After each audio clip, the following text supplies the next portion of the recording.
Hello అండి, నమస్తే అందరికి. Welcome to my mini world. ఇవాళ అయితే దివాళీ స్పెషల్ కనుక అందరికీ హ్యాపీ దివాళీ. మన సబ్స్క్రైబర్స్ అందరికీ ఇవాళ అయితే నేను దివాళీ కోసం ఒక ముగ్గు అయితే వేస్తున్నాను ఫ్లవర్స్తో. ఈ ముగ్గుని నేను ఎలా కంప్లీట్ చేస్తాను, ఇంకా మా దివాళీ కోసం ఏమేమి ప్రిపేర్ చేస్తాను, మా దివాళీ ఎలా సెలబ్రేట్ చేసుకుంటానో తెలుసుకోవాలి అనుకుంటే వీడియో చివరి వరకు చూసేయండి.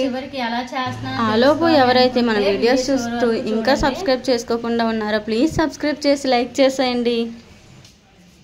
ఒక్కో ఫ్లవర్ అయితే ఇలా విడదీసుకొని అదేంటి లక్ష్మీదేవి ముగ్గు అయితే వేసుకున్నాను. వేసుకొని ఇలా ఒక్కొక్క ఫ్లవర్ వేసుకొని లైన్స్ దగ్గర ఈ బంతి పూలు అయితే పెట్టుకొని చుట్టూ చామంతి రెక్కలతో డెకరేట్ చేసుకుందామని అయితే అనుకుంటున్నాను. ముగ్గు అయితే బాగానే వేసేసాను, కానీ నాకు కొంచెం తేడా కొడుతుంది. కానీ మనం మనుషులం, మనం తలుచుకుంటే చేయలేదంటే ఏదీ లేదు. అందుకే నేను కూడా అలాగే చేసేయగలని నమ్ముతున్నా. ముగ్గు కూడా బాగా వస్తుంది.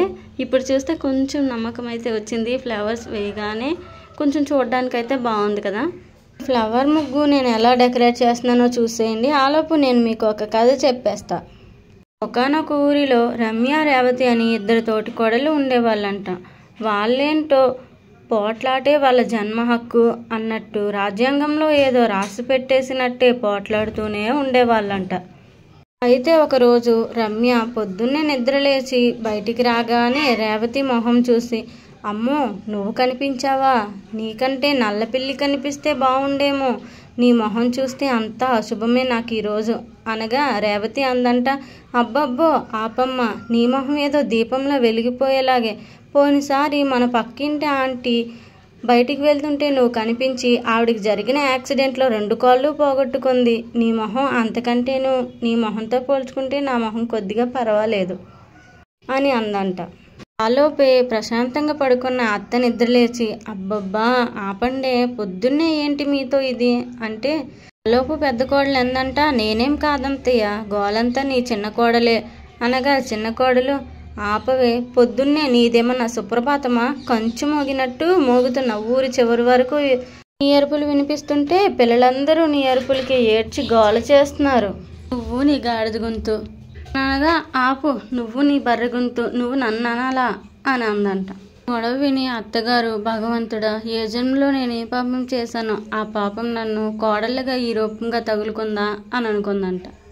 కొద్దిసేపటి తర్వాత చిన్న కోడలు అత్తయ్య గారికి ఇడ్లీ పెడుతుండగా ఆలోపే పెద్ద కోడలు చూసి పరిగెత్తుకుంటూ వచ్చి, అత్తయ్య గారు ఆగండి, దాన్ని రాళ్ళ ఇడ్లీలు తినొద్దు, నేను మీకోసం ప్రత్యేకంగా మసాలా దోశ తయారు చేశాను అని అనగా చిన్న కోడలు అందంట, నావి రాళ్ళ ఇడ్లీలా, నీది మాడిపోయిన మసాలా చెక్క. వారం కింద నువ్వు చేసిన మసాలా దోశ తినడం వల్ల మంచి అత్తయ్య గారికి విరోచనాలు పట్టుకున్నాయి. ఆపవే, నువ్వు చేసిన ఇడ్లీలు తింటే కుక్కలకు కూడా విరోచనాలు పట్టుకుంటాయి. నీ పెళ్ళైన కొత్తలో మామయ్య గారు పాపం మీ పుట్టింటి వాళ్ళు చెప్పిన మాటలు విని నువ్వు చేసిన వంట తిని పాపం గోడెక్కి ఫోటోలో కూర్చొని దండ వేయించుకున్నాడు అని అనగా, ఎక్కువ మాట్లాడుకు, ఎక్కువ మాట్లాడితే నీ మొహం చట్నీ చేస్తాను అని చిన్న కోడలు అందంట. నీకు మొహాలు చట్నీ చేయడం కాకుండా టిఫిన్లోకి చట్నీ చేయడం ఎక్కడ వచ్చే అని పెద్ద కోడలు అనగా, ఇప్పుడు నా చట్నీ స్వరూపం చూడవే అని అత్తకు వడ్డించిన ఇడ్లీలు మొహానికేసి కొట్టిందంట. పెద్ద కోడలు ఒళ్ళంతా ఇడ్లీ చట్నీతో నిండిపోయింది.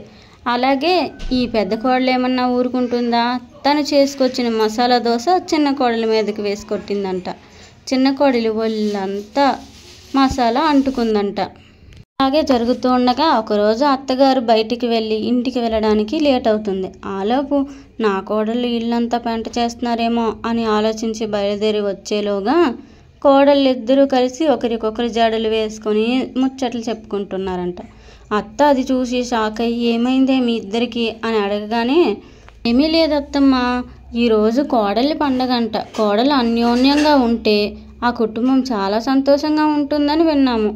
ఎక్కడ విన్నారే, న్యూస్ పేపర్లో వచ్చిందంట కదా అత్తమ్మ, మీకు తెలీదా అంటే, అమ్మో పోనీలే ఎలాగో కవర్ చేద్దాం అంటూ అత్తమ్మ, అవును ఈరోజు ఇలా ఉంటే మన కుటుంబం చాలా సంతోషంగా ఉంటుంది అని అనగా ఆ రోజు మాత్రమే కలిసి ఉండి మరుసటి రోజు యథావిధిగా కొట్టుకోసాగారు.